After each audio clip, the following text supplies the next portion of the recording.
All right, so in today's video, I'm going to be talking about one thing and one thing only. There's a question that I get asked a lot. Why does wedding photography cost so much? Outside of the things that you guys see me doing on here, you know, weddings clearly is what I shoot. You can see the videos on here. One question sometimes I get asked by people, if they're not educated on like you know, okay, what all goes into like wedding photography, videography, is like, oh my God, why does it cost so much? I mean, my portrait photographer charged this much. Why is it so much that you have to pay for a wedding?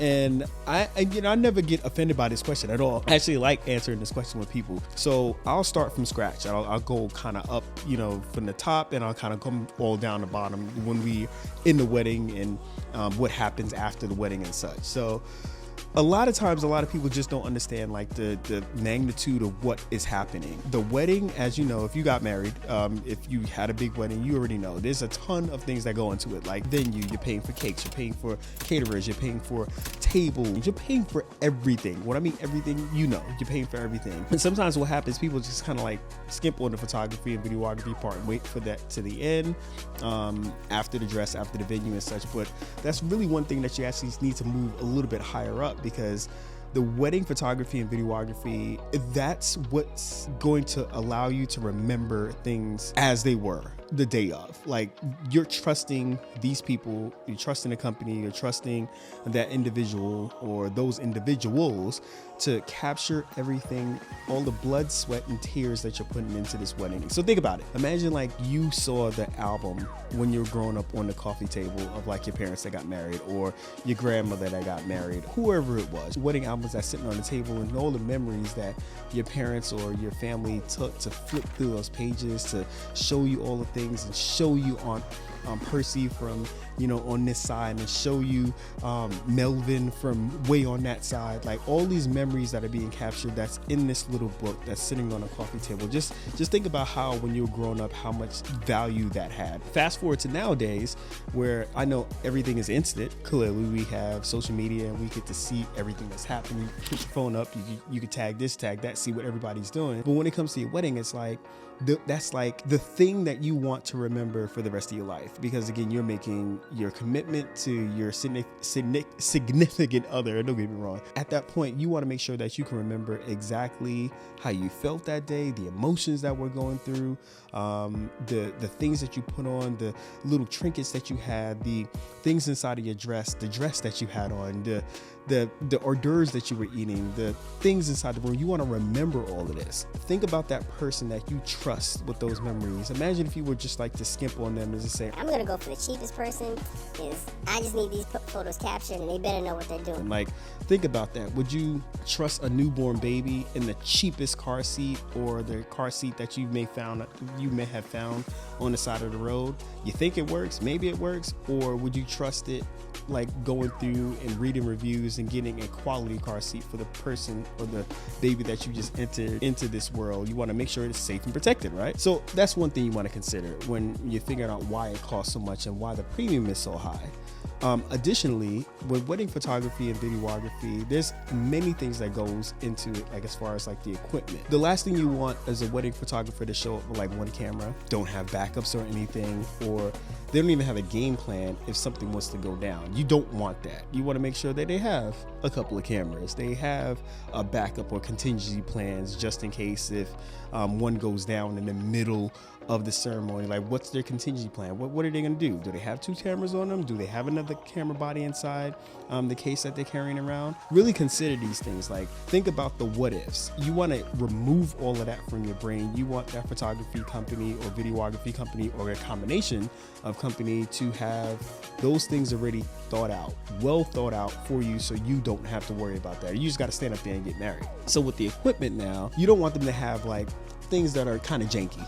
You don't want them to be like, all right, hold on a sec. Like, you got this camera, but that camera is like the camera that's been around for like 20 years. Don't get me wrong. I still have a backup camera that's about 25 years old and it's still ticking, but it's not my main camera. You want to make sure like they have equipment, like they understand like, hey, you know, I need to make sure that I'm staying up with the times. I have equipment that could handle these different scenarios or different lighting conditions, or if it's so dark that it can handle things that's dark. So the equipment itself, it costs. I'm sorry, it costs. Even if they rent it, which is great, they still have to rent it. So that's cost that are associated with that. It costs for memory cards. Like, for instance, some of the memory cards that I have in these cameras here, they're about $160 a piece. There's like 10 of them. So you kind of see like it kind of adds up really quick, and you want faster memory cards. You want to have a shutter like or burst when you guys are doing your first kiss to make sure it captures everything and then pick the best out of those images. So things like that do cost, and you want to add that into the cost. And when you ask that question, like, why does it cost so much? Like, just ask them to go down their gear list.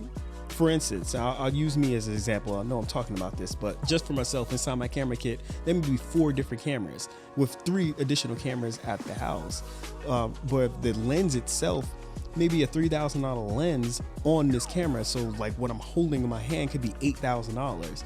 And I'm not saying that to brag. Don't get me wrong, it's not to brag, but it is going above and beyond to make sure that the image that you're getting is super crisp. There are ones that you could blow up. You could print as big as you want. The quality is there, and even with the video, you want to make sure that it's crisp, that it's like it's exactly as you can remember on the day. Another reason why it costs so much is the planning that goes behind it. There's many calls, as you know, many calls that you may have with your photographer or videographer, or that you will have, just telling them like what your vision is. I understand some people just don't have a vision for their wedding, and that's absolutely fine. But if you have a vision for your wedding, you're really talking this out, like you're expressing your concerns with that photographer or videographer, and you want them to capture everything that's inside your brain. Those things take time to research and really plan out. And that time to which they're talking to you, you know, it is taking them away from different clients, or they may be taken away from a job that they could be doing, because they want to, of course, make sure your day is beautiful and they're capturing it beautifully.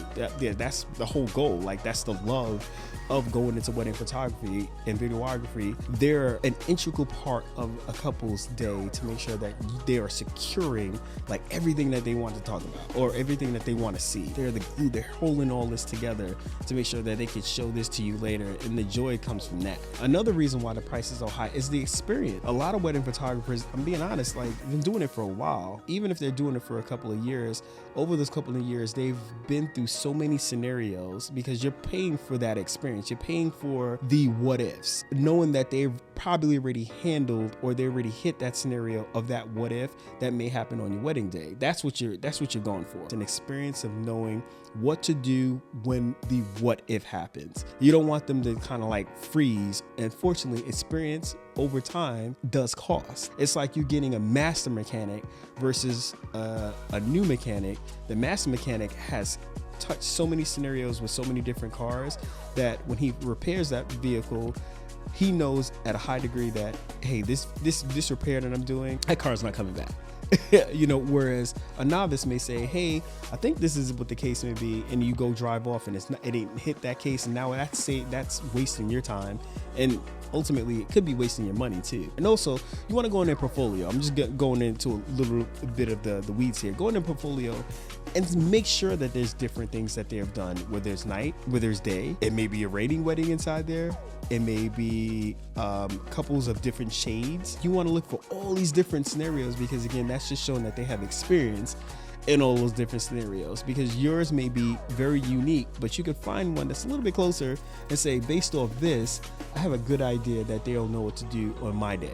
As wedding photographers and videographers, on the day of your wedding, we have many hats. We are planners, we are event photographers, we are portrait photographers, and we are product photographers, all in one. When you show up to a wedding, and most of the time, if you're a bridesmaid or your groomsman, you see the photographer or videographer come in, they're grabbing rings, they're grabbing the dress, they're grabbing garters, they're grabbing veils, they're grabbing all kinds of stuff, right? They're going out, they're filming it, propping the rings, they have the shoes, like all those are product shot. We're thinking constantly on our feet. And moving on to portraits, that's another thing as well. Like, it goes from shooting an entire wedding party to portraits of just the bride. And portraits and event photography are two different things. I'm sorry. Like, you have to really pay attention and be intentional of the shots that you're taking for a bride versus like event photos, or you just capturing the things as they happen. You may pose somebody, yeah, hey, let me get a shot of you guys. But for a bride, you're really intentional how you're posing her. Does she look flattering? Does this dress or this light make her look a certain way? Like all those different things are running through your mind because again, you're now on portrait photography mode. Like these portraits can be printed. In addition to, I mentioned event photography because that's another thing that they'll be doing. You'll be doing event photography. You'll be out there on the reception, taking people on the dance floor, anticipating moments that happen, hearing songs and knowing that, oh, they're about to do a swag surf. I got to get in the middle of the swag surf. Like all these different things like you're actually thinking about when you're actually there going from product to portrait, and now you're on event photography. Like literally you're doing all these things at one time, which is absolutely insane. That's why it costs so much. It really costs so much. It's not like you're having a separate team for everything.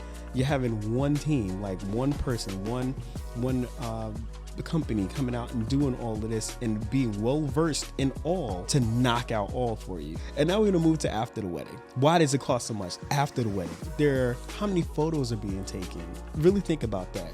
On average, I would say for a really good wedding photography company, and this could deviate.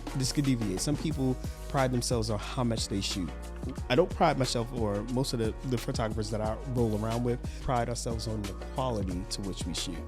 So for instance, if it's an 8-hour wedding, we may come back literally with maybe 25 to 3,500 images. You're taking a lot of images because you want to deliver the best of the best. And that's one thing that we pride ourselves off of, is making sure that, yeah, we may take a lot, but we also take the time to cull through the images to tell the best story. And culling through images, believe it or not, even if you have somebody in your team to do that, it takes time. That's why it takes so long, even after your wedding, where it may say, hey, it may take 4 weeks or 3 weeks to get back. And I know we have AI and all that kind of stuff right now. Trust me, it's a game changer, and yes, it's great.